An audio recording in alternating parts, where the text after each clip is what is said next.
गर्मी के दिनवा पीपर करी ओ बजार लाली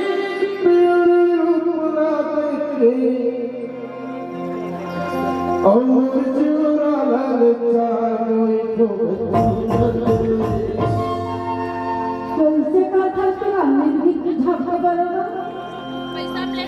रानी को खावन दे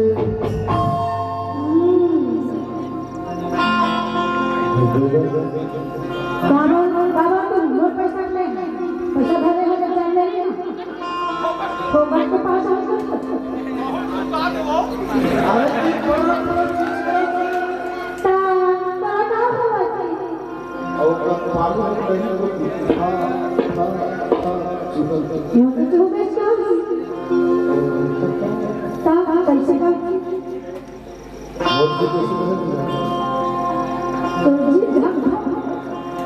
ये तारी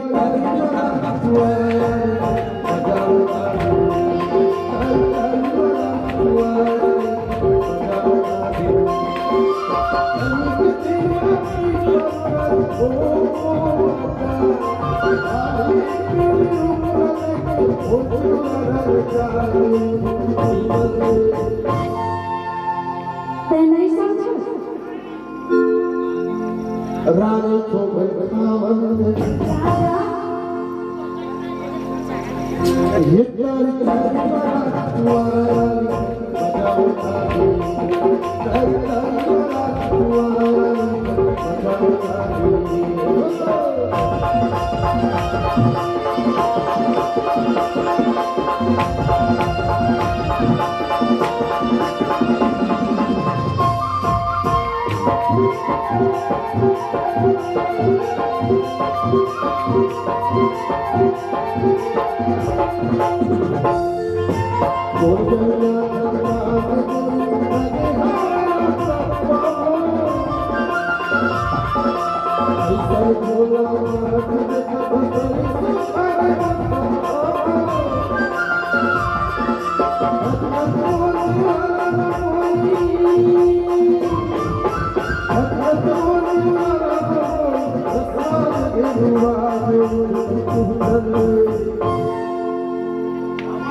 रानी को खावन दे हमार मन में देवान से है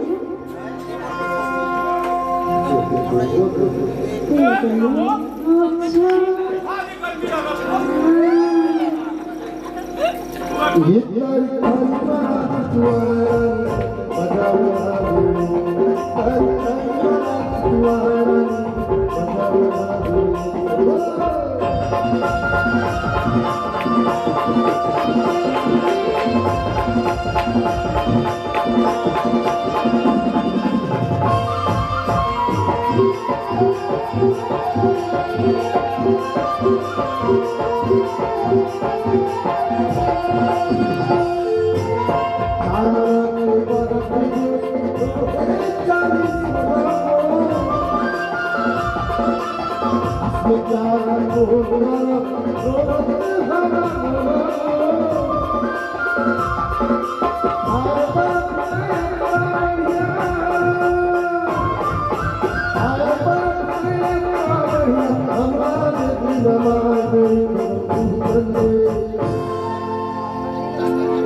बहुत चीज़ माँ भारी चीज़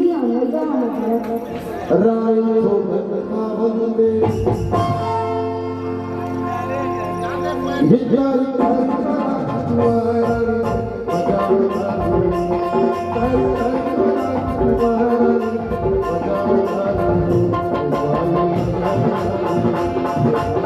Thank you.